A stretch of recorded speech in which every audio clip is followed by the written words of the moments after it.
Buenas noches, tardes o días desde el Meyoyo. El Su podcast número 1 de la televisión latinoamericana, después del Chavo del Ocho. Bueno, esta es nuestra primera emisión.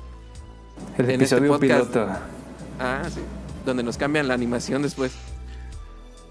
Donde vamos a hablar de películas de terror. Hoy estamos aquí con Gil Chilaquil. ¿Qué raza? Y Armando, el Neuromancer. ¿Qué hubo? Y yo... y yo, Cristian, @futuro muerto. Bueno, hoy vamos a hablar de Suspiria, el clásico italiano de 1900... ¿De qué año es Suspiria? Alguien, Armando, ayúdame con el dato. 1978. ¿18? ¡No! 1978, Dario Argento. Y bueno, vamos a aventarnos una sinopsis rápida. Espérate, si es 78. A ver, ya me dejan. Verifica. A ver, chéquenme, ¿no? 77 en efecto. Sí. Yo creí que este iba a ser un podcast sobre datos y es sobre loles, lo que es la vida. Pero bueno, la sinopsis es sobre una escuela de baile en los 70s, Italia. La nueva estudiante llega de América, New York, la ciudad de los Ramones, a descubrir que hay brujas asesinas, que te arrancan el corazón, le clavan un cuchillo y después te cuelgan porque ya estabas muerto 2 veces. Te matan 7 veces antes pues de que bueno. toques el suelo. Ahora pues, a ver, dígame qué quiere. Hablemos un poco del contexto histórico. Gil Chilaquil, el experto. Pues buenas, acá no soy historiador ni nada, ¿verdad? Pero vamos a leer un poquito del contexto histórico que se vivía durante los años 70, ¿no? Pues bueno, acá tengo en mis notitas apuntado que bueno, durante los años 70 se vivió una época muy fea pues fue conocida como los años de plomo, perdonen mi italiano, Gili di anni di piombo, así se dice en italiano. Aquí no hay video, pero está haciendo la manita italiana, como Mario. Si no, no se puede hablar italiano, ¿no? Y pues bueno, básicamente fue un periodo de terrorismo y violencia política entre grupos de extremistas de izquierda y derecha. Hubo muchos secuestros, atentados y enfrentamientos con la policía, ¿no? Se supone que aquí se vivía un ambiente muy macizo de paranoia durante los años 70 en Italia, lo que generó mucho que hubiera un auge acerca del esoterismo. Ese mismo auge también se vio de este lado, en México. En México también hubo un auge durante esa época, porque pues era un periodo muy intranquilo en ese sentido, ya que se sentía que una guerra podía darse en cualquier momento, ¿no?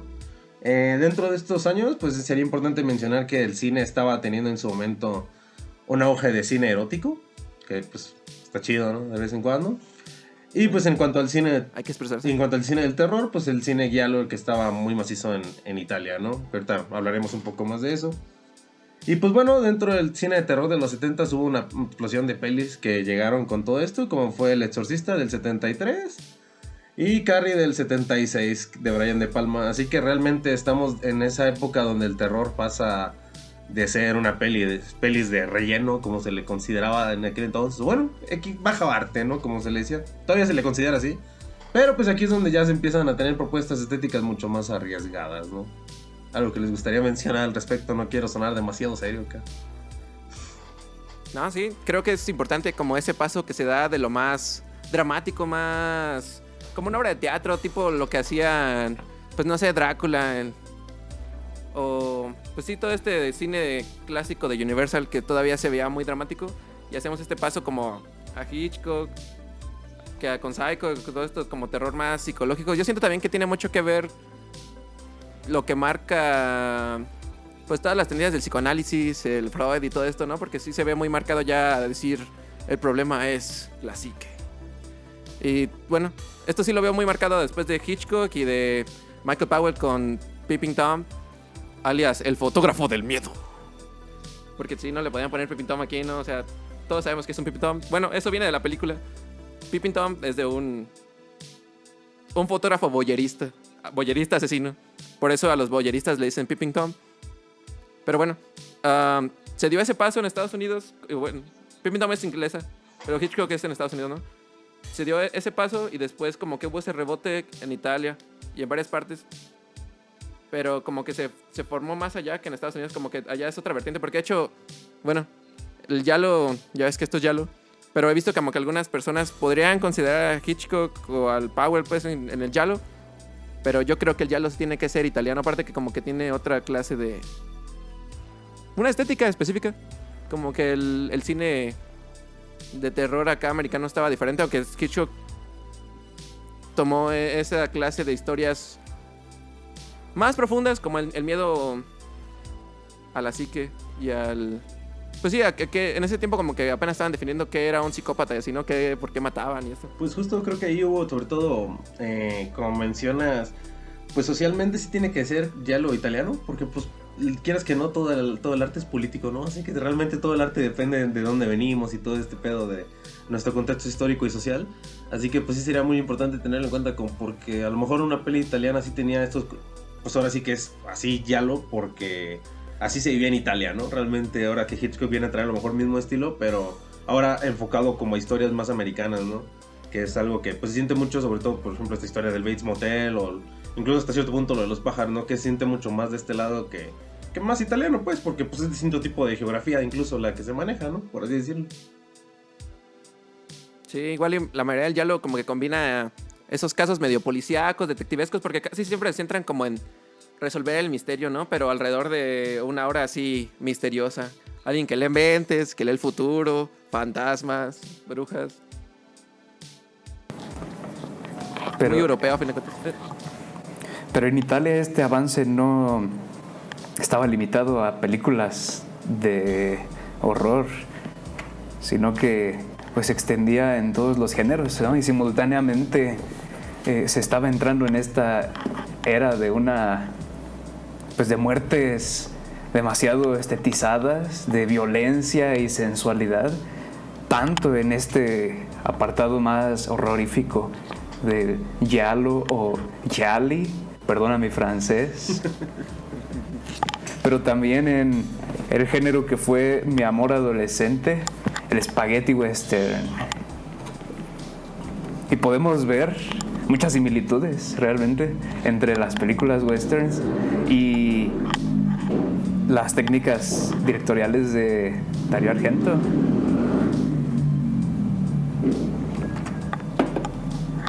Aunque realmente pues Dario Argento ha mencionado sus influencias, no tanto a directores bien reconocidos internacionalmente, sino más bien a italianos, de los cuales yo admito completa ignorancia.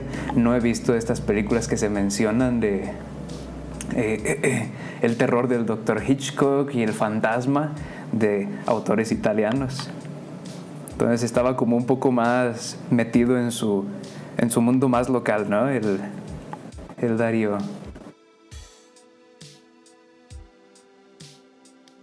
Sí, igual como que, bueno, sí he visto como que el giallo se autodefine más por la estética, te digo, como... sí veo ese autorrebote ahí como sobre la... más... sí, esa sobreestilización, o sea, como buscar muertes como brutales que de repente uno puede ver cerca del cine B, pero buscando otra idea, o sea, como que el cine B busca ese medio mal gusto, ¿no? Decir, le cortaron la cabeza con una sierra eléctrica a la mitad y hubo 5 litros de sangre. Y como que siento que el de Argento y todo esto del giallo busca más que la sangre parezca diamantina o parezca un rojo marcado, como que está hecho todo más pictórico, acompañado de la arquitectura, de todo el arte italiano, como que se complementa entre sí, todo el conjunto. Sí es un reflejo mucho de su contexto de ellos personal. Y fíjate que aquí siento que incluso en Suspiria, sobre todo, combina también mucho elemento del expresionismo alemán, la manera en la que es como contar estas historias de una manera tan teatral, ¿no? Que siente sobre todo con la clásica, la mencionada por todos, ¿no? El gabinete del doctor Caligari, ¿no? Que se siente así, o sea, son como que estructuras muy, muy torcidas o las luces muy fuertes, y que incluso aquí en esta peli de Suspiria tenemos cambios donde de repente la morra cuando la van a matar cambia la luz a rojo y cositas de ese estilo, que son como que te van contando más como una obra de teatro, que pues es no una obra de teatro como tal, sino que es más una estética más marcada, ¿no? O sea, como que la iluminación escapa a lo que sería natural o a lo que sería real y se vuelve ya un pedo mucho más artístico. Y siento que en este mismo lado el giallo como que lleva hacia hacia un nuevo lado, el expresionismo alemán, ¿no? Porque pues antes eran más, pues sí era mucho más dramático, pero en este lado le suman este lado, como dices, del cine serie B, este lado más, como que más exageradón. Y siento que, pero al mismo tiempo como que lo bañan con este aura más artístico, ¿no? Por decirlo de algún modo. Sí, pues Sí. bueno, a mí se me hace como muy comparable. Es que como que sí veo esa línea de tiempo, ¿no? A lo mejor de decir Hitchcock, Giallo y luego el slasher que como que explotó con los 80s. Porque ya ves que al... Se me olvidó ese viejo, ¿cómo se llama? El John Carpenter. Bueno, estuvo cabrón que se me fuera. Pero el de Argento dice como que ellos ya hacían lo que John Carpenter hizo en los 80s desde hace mucho en el Giallo. Y yo siento como que sí se ve que John Carpenter vio Giallo. Sí, pues de hecho... Pero quiero decir como, si ves... Ay, perdona que te interrumpa. Pero de hecho incluso ese No, viejo no, ha dicho que sí, ¿no? El Carpenter ha dicho que sí le gusta mucho ese pedo. Porque incluso dice que la música de Suspiria fue la que inspiró el tema de Halloween. Ya ves que él mismo lo compuso. Sí, Dario Argento también hizo lo de la música con Goblin, ¿no? Me parece que sí, no Sí, sé. creo que sí.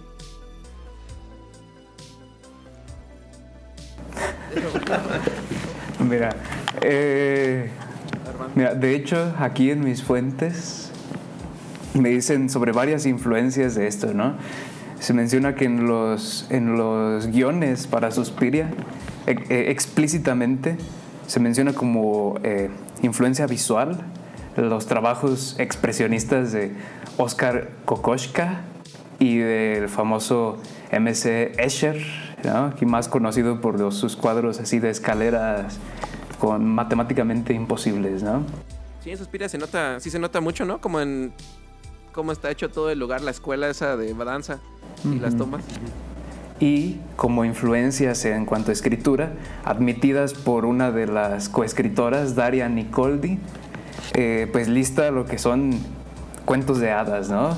Blancanieves, Barba Azul, Alicia en el País de las Maravillas, y en general Dario Argento siempre ha hablado de la literatura infantil como pues el tipo de narrativa que ha dejado más marca en su estilo narrativo, junto a Edgar Allan Poe.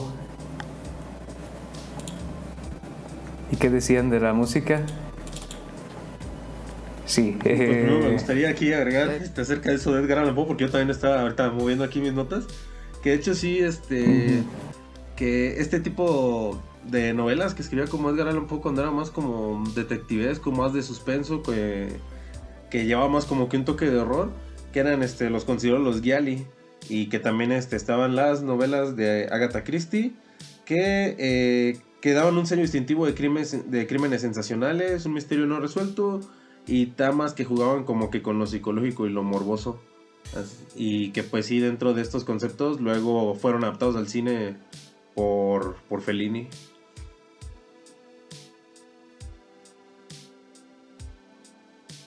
Federico Fellini, más antiguo, es anterior me parece, Sí, ¿verdad? bueno. Es como, sí, antes de Argento. Sí, justo sería antes, así que chance sería como que las primeras interpretaciones que se le daban como que a estos libros más de suspenso, más de...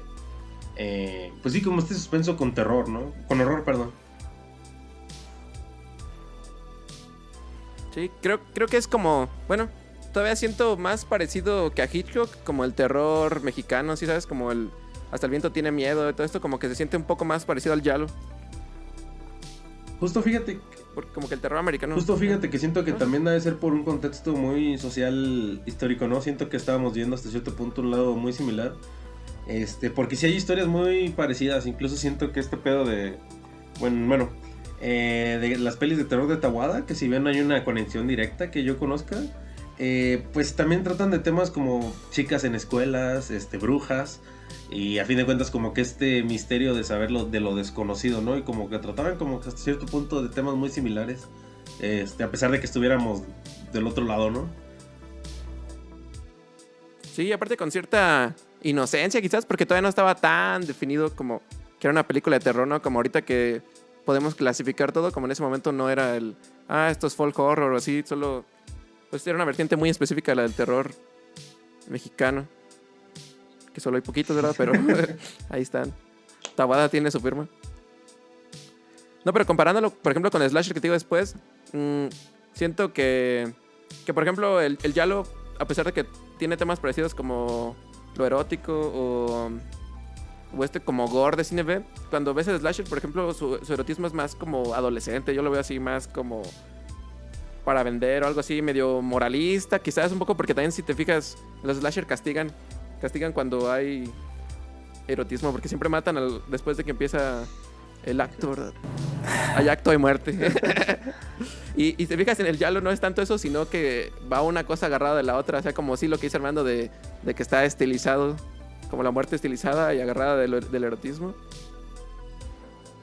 Digo aquí, aclarando que nosotros obviamente no disfrutamos la violencia, ¿verdad? Solo la violencia ficticia, ¿no? Es que es muy diferente.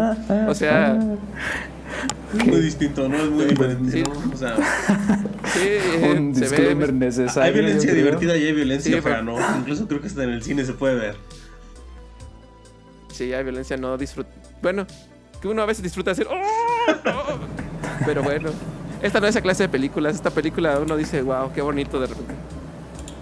La primera muerte que hay en la película, bueno, ya creo que me adelanté un poco aquí, pero la primera muerte bien que hay en la película, cuando apuñalan a esta estudiante que va huyendo por haber descubierto el gran secreto de la escuela y cae por el vitral para finalmente quedar ahorcada de un cable. Tanta influencia, vato, en esa sola toma. Los primeros 15 minutos de la película son uno de sus puntos más altos, yo creo. Imposible no quedarse atrapado ahí. Y yo recuerdo que mi primer contacto con esa escena fue a través de un juego que la referencia, ¿no? Para el Super Nintendo, un juego llamado Clock Tower, un pequeño survival horror en el que 3 huérfanas son adoptadas por una familia millonaria en una mansión en el bosque. Justamente la primera muerte que puedes presenciar es una de tus compañeras huérfanas cayendo por un vitral en el salón principal. O sea, 100% homenaje allí. Hermoso. Vaya, yo no recuerdo cómo llegué a Suspiria. Creo que fue como en la prepa. Ya sabes, esa etapa donde uno empieza a ver Fight Club y esas cosas, donde te puedes volver un nazi o solo una buena persona. Puedes tomar muchos. La prepa es un lugar difícil, ¿no? De la adolescencia. Sí. Pero bueno, yo también recuerdo eso, como que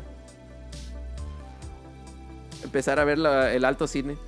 Y en ese momento sí es una cosa muy diferente. Creo que es muy diferente a todo el cine de terror. Más porque sí busca esa cosa más atmosférica. Justo como lo que decías de las luces. No había notado tanto eso hasta que está tan roja la película.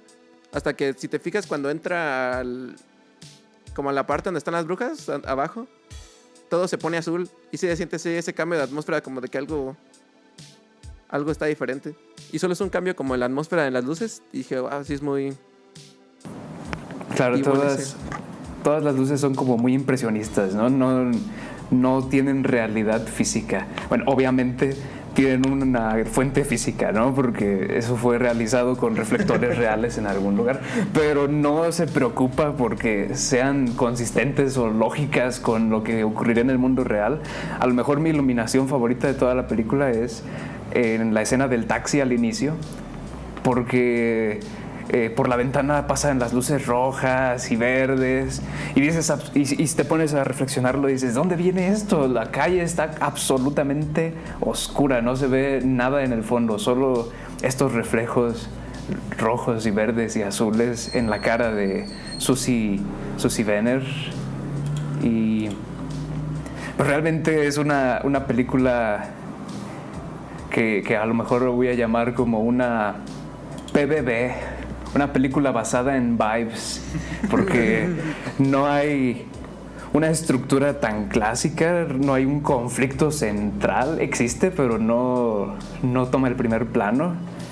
No hay desarrollo de personaje, no hay caracterizaciones, simplemente tienes que estar ahí y dejarte llevar y sumergirte en la marea del color. Justo. Y el movimiento. Sí. Esta peli sobre todo rompe más esta estética, sobre todo narrativa que se tenía, ¿no? Que era más como punto A, punto B, punto C.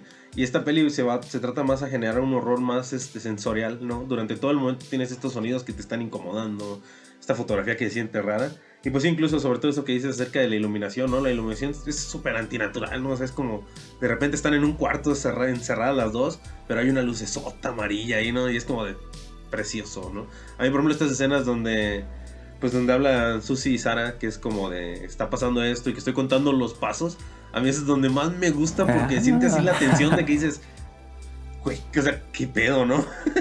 Y siento que ahí se construye muy chido con la iluminación, ¿no? Porque te da sensación,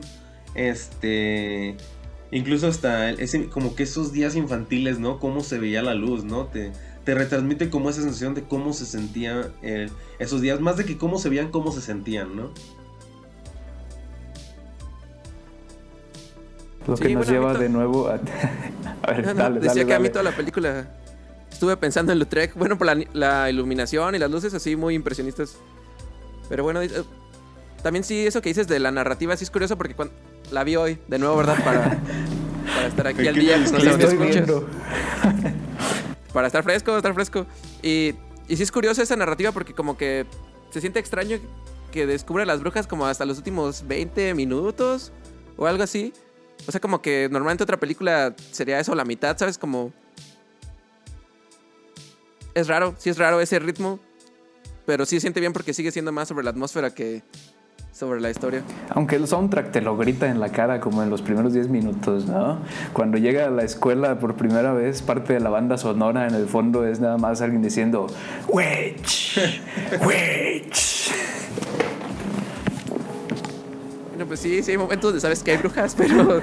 Fíjate que creo que eso mismo juega con la experiencia sensorial, ¿no? De decir, uno conscientemente dices, es que hay brujas, ¿no? Pero como que al mismo tiempo dices, no son.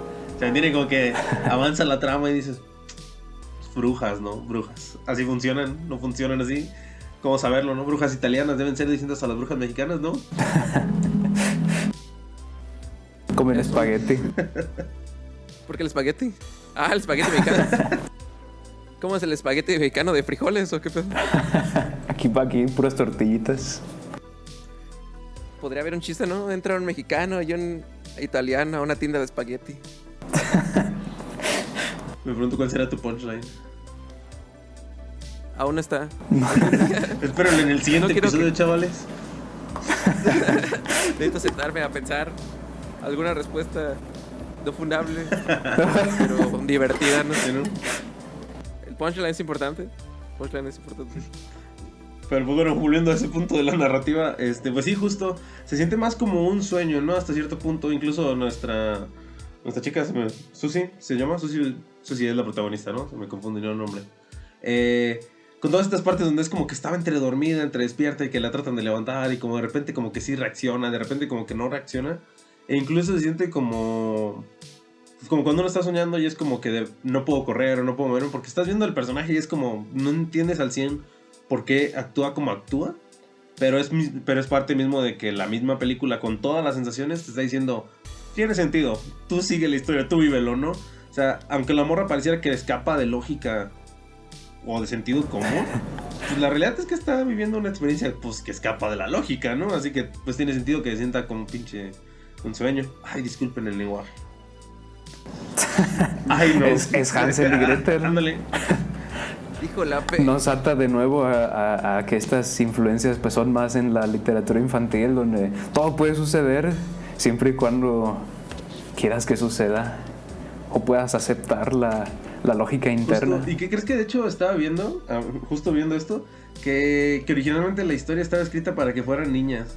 Que originalmente Suspiria iba a ser que fueran niñas de 12 años, pero que cuando pues llegó el productor fue como no se va a poder, ¿no? Que es así como estamos en los 70s, todavía estamos lejos de tener niños así, ni va a haber todavía, ¿no? Así que fíjate que tiene algo de sentido porque a diferencia de otras películas del Giallo no se siente tan erótica, por ejemplo, ¿no? Yo no la siento específicamente esta, porque otras películas del Giallo sí giran mucho alrededor de eso y esta sí curioso. Pero quizás fue porque estaba escrita así, como dices. Pues sí, yo creo que sí, porque sí. Pues de hecho dicen que incluso no cambió mucho el guión después de que ya después de que ya dijeron que va a ser con chicas más grandes, que igual se mantuvo hasta cierto punto. Y chance, eso explica un poco también lo de estas mismas actuaciones, ¿no? Que si se fijan son así como que de repente muy... Pues muy teatrales, muy inmaduras, pero le suma también, la neta, que es algo que le suman. La discusión de Sara y Olga sacándose la lengua, haciendo rabietas. Ándale. Serpiente. ¿Vieron la parte cuando se aventó a los alambres de púas? Sí, quería llegar a eso. Justo teníamos que hablar de eso, ¿no? ¿Qué nos pasa aquí? Sí, porque dije, bueno, tiene sentido que yo sepa que no hay alambres de púas porque la cámara está hasta ahí. Pero porque ya no sabría que hay alambres de púas si está ahí. Pero ¿por qué hay alambres de púas? Está impactante, ¿no? ¿Dónde? Claro, mi escuela y la habitación donde guardamos metros y metros de alambre de púas en el piso nomás. Ahí está aventado nomás. Como en todas las escuelas. Es una escuela de brujas, no lo olviden, no olviden que es... Yo no sé para qué las usan, ¿sabes? A lo mejor es diferencias culturales o algo así. ¿Puede saltarme? No lo sabemos. Quizás estos comentarios son racistas hacia las brujas. Sí, hay que preguntarle a Harry Potter.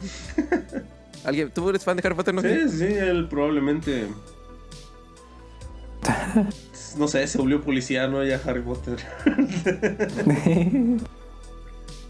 No creo que estas brujas respondieran a la policía. No, sí. Suena bastante trucho lo que tienen Sí, ahí. estas eran brujas de las que ya no estudiaban en Hogwarts, ¿no? Ya oscuras, ¿no?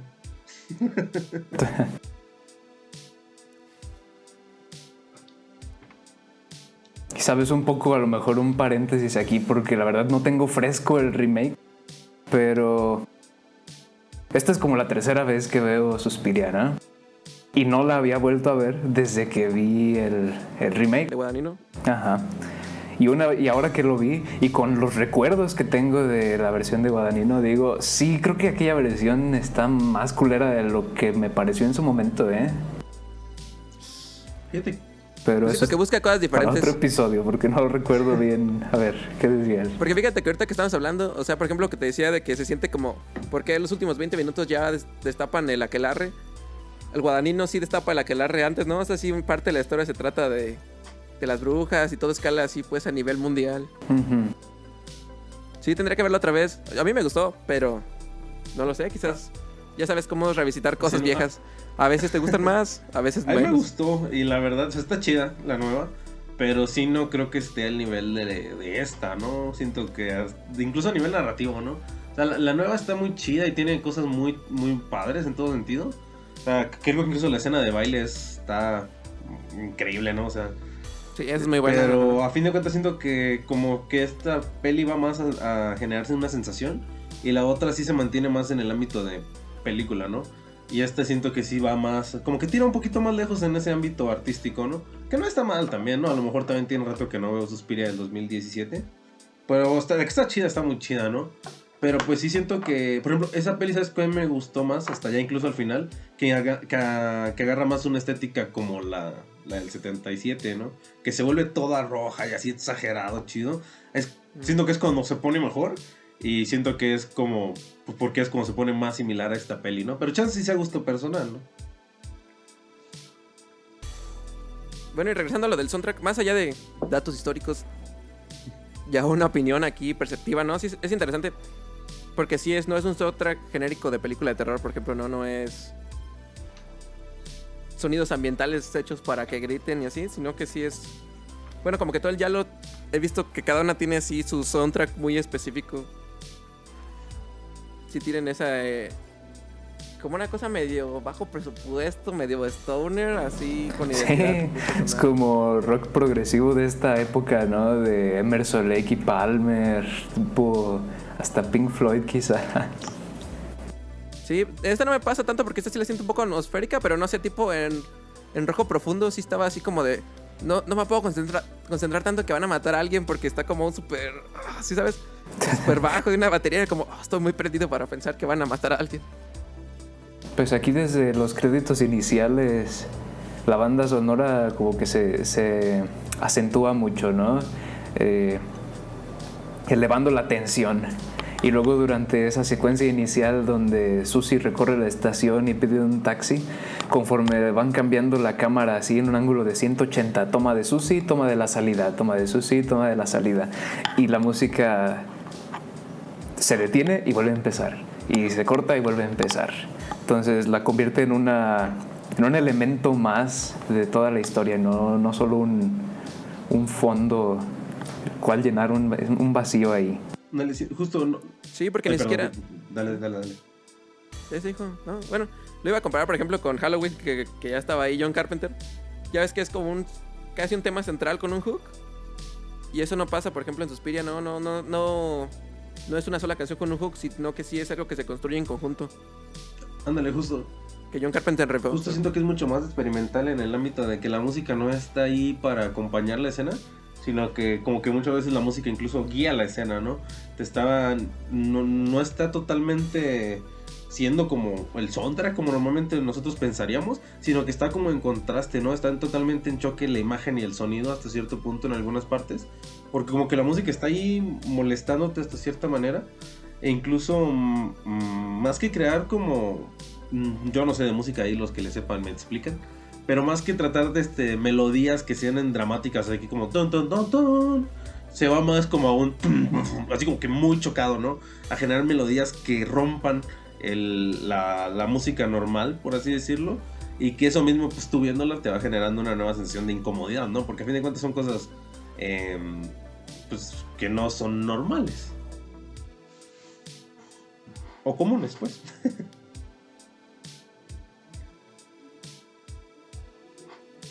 By the way, creo que no, o sea, Dario Argento no trabajó con la música con este viejo de Goblin. Como que me tripié con el John Carpenter en The Thing. Él sí trabajó con el vato que hizo la música, ¿no? La intervino. Pero bueno, él trabaja en la música de todos sus trabajos. Aquí, corrigiendo antes de que alguien lo corrija a futuro. En los comentarios, ¿no? Ya vi los comentarios. Si alguien lo ve. Y de hecho, fíjate que ese mismo tipo de música como que siento que se mantuvo ya luego hace distintas pelis. Por ejemplo, incluso en la de Mandy siento que el soundtrack de Mandy está como que muy inspirado en el de Suspiria, ¿no? Este lado, como dices... Y también pensé en Mandy con... Ándale, también, que es como que muy stoner, ¿no? O sea, como que este lado, pues sí, sale de la música como que clásica, ¿no?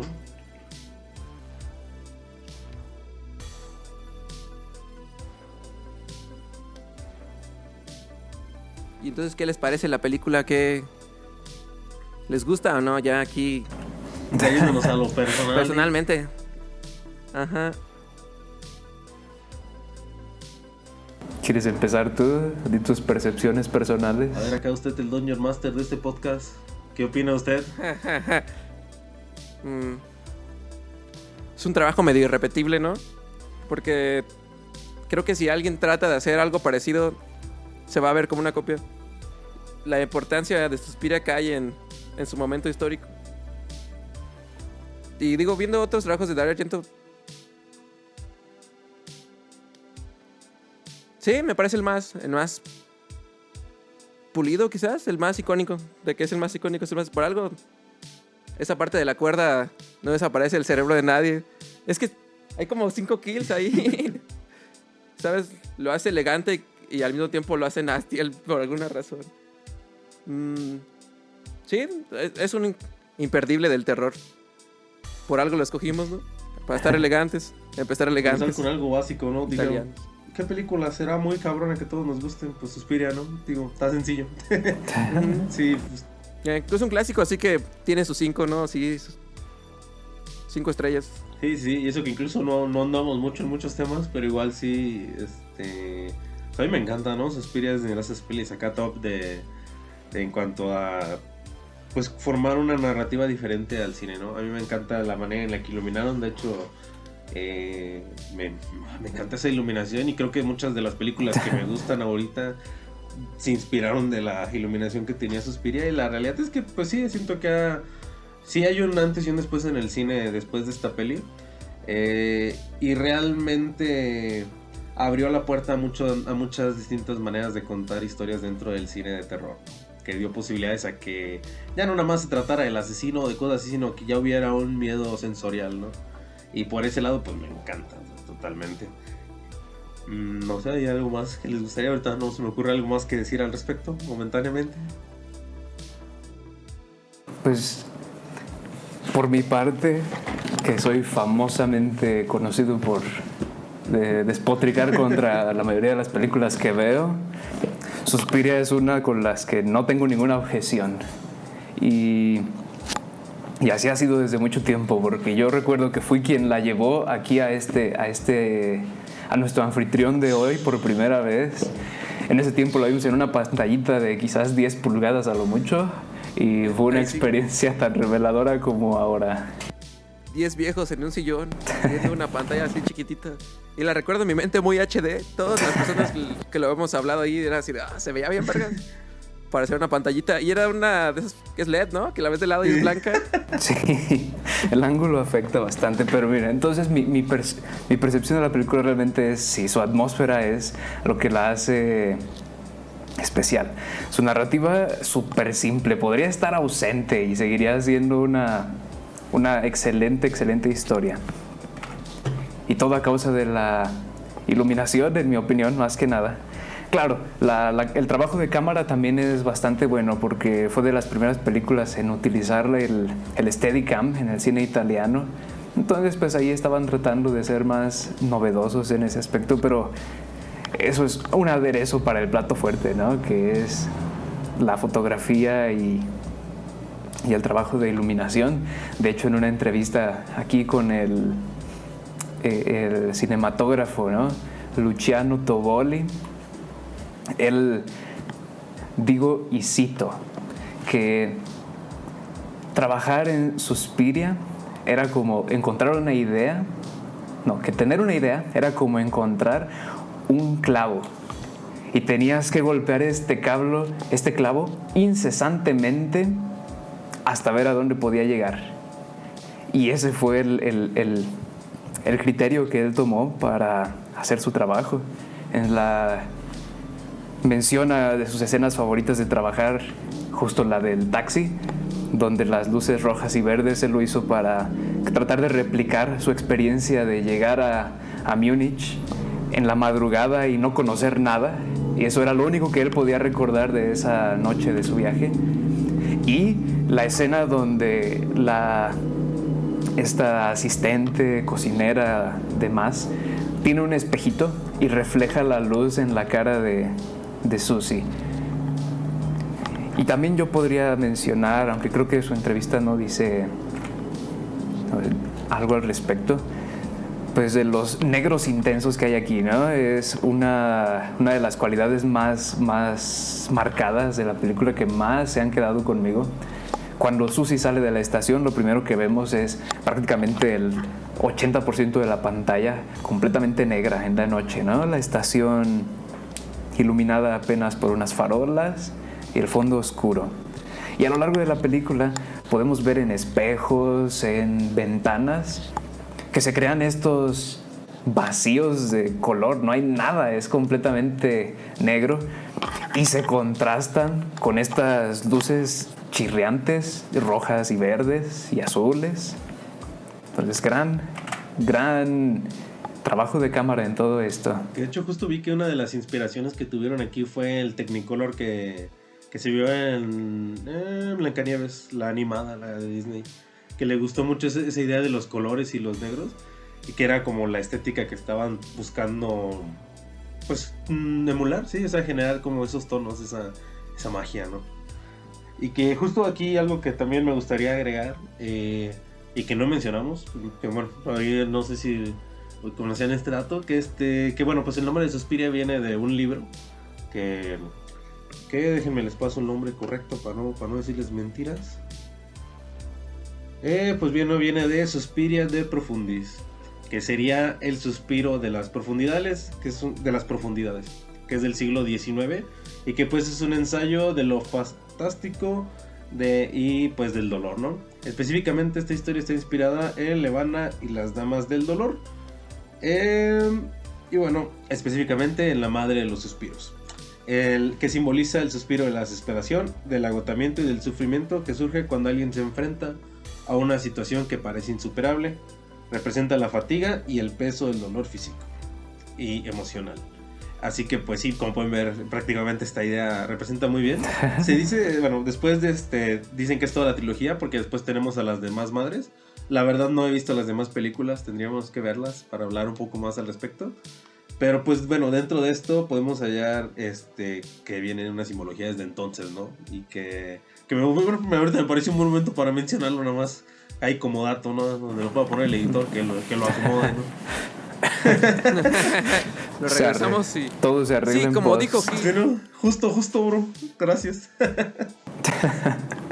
bueno, bien dice el director de fotografía, ¿verdad? Que encontrar la foto perfecta es como encontrar un clavo en un cuarto lleno de alambres de púas. Difícil. ¿Nunca sabes cuándo vas a caer uno en tu habitación? Estaba enfrente, tenía que verlo. Saltó hacia él. Pero estaba oscuro. Fíjate que yo la primera vez Bueno, que la vi estaba sentí apagado. que esas cosas no estaban hasta que cayó. Es que hay como un corte. Ajá, y es como de... No existían hasta que cae, es como que spawnearon ahí. Y es parte de la irrealidad, ¿no? De que es como de... Pues sí, como de los cuentos, que es como de esas cosas no estaban o sí estaban. Porque pues muchas veces tienes esos cuentos donde pasan como que estas cosas medio irreales, pero pues te la creas, ¿no? La historia está diciéndote que es... Pues puede pasar casi que cualquier cosa, ¿no? Así que por eso como que siento que... Bueno, yo siento en esa toma que es así, ¿no? Chavos, si me equivoco, ¿no? El arte tiene interpretaciones, chavos. Cotos de brujos, ¿eh? Un mago lo Aparece. hizo. Una bruja Una lo bruja hizo. lo hizo. Un buen mago. Un buen mago nunca revela sus secretos. Pues, ¿qué les parece? Como este primer capítulo de Meyoyo. Solo para dejar entonces aquí una recomendación.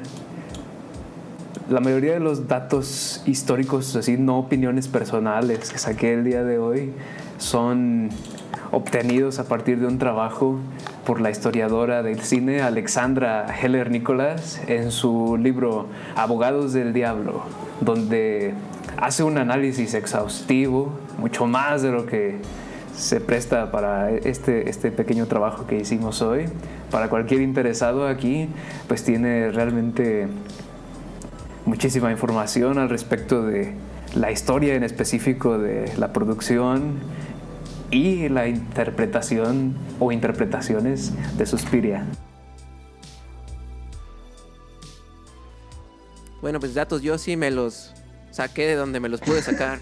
Así que nunca sabrán si son verdad o no. ¿Quién sabe? Yo quizá les metí todo el episodio, chavos. Al chile, ¿quién sabe? ¿No? O sea, sabrá Dios. Si ustedes deciden creerme, me creen o no. Fuentes, créeme, bro.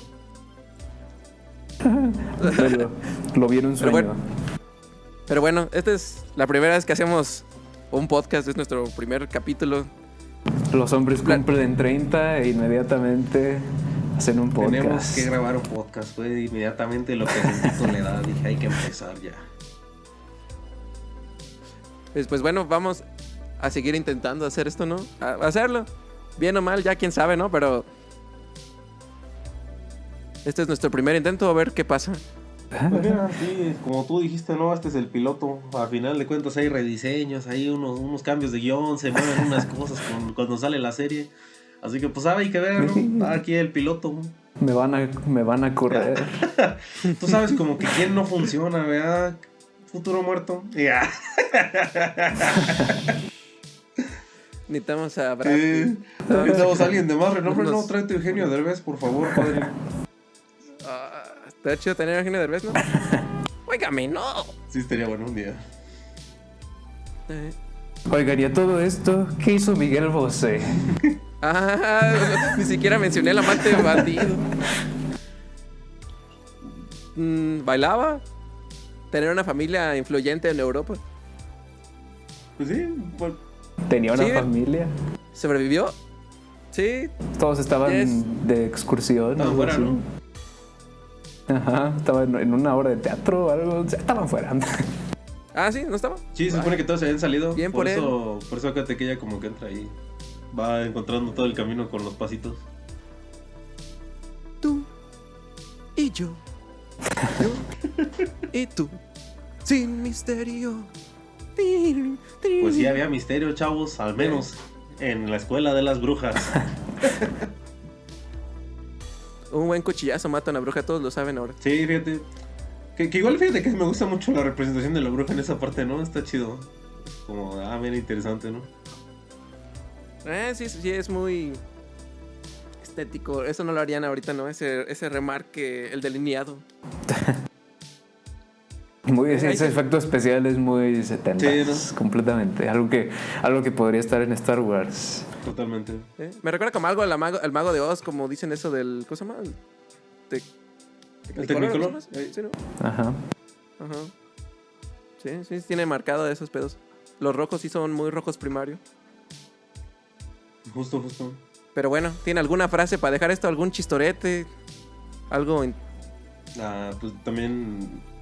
Pues yo de recomendación les recomiendo que vean Suspiria.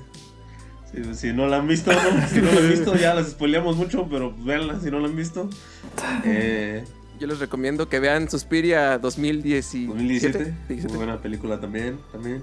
Y si quieren ver algo similar a Suspiria, No estoy seguro. vean Mandy, ¿no? Nicolas Cage siempre es una buena opción. Sí, Es más, esa va a ser mi Muy chiste. Voy a historia. recomendar una película de Nicolas Cage en cada episodio del podcast. Hasta que se acaben todos. Nunca se van a acabar. Ese hombre ha trabajado bastante, con poco salario. En cada episodio ya habrán 3 nuevas que Sí, recomendar. ¿no? Cada día sale una nueva, men. Espero que sean buenas. Pero bueno, al menos está esa y El color que cayó del cielo. Con eso es suficiente para Nicolas Cage. Para que se prendan uno de esos de los que hay que prender. De los que, ¿cómo dice Arjona? De esos de los los cigarros que dan risa. ¿Se llamaba Norma o qué? Se llamaba Norma. Se ¿no? va ¿No? normal. Y pues bueno, chavos, aquí nos vamos piloteando la nave del Meyoyo. ¡Ah! Buen cierre. Pues sí. Pues ahí nos vemos. Ahí Pues. se quedaron. Nos vemos, chavales. Suscríbanse. Manita arriba.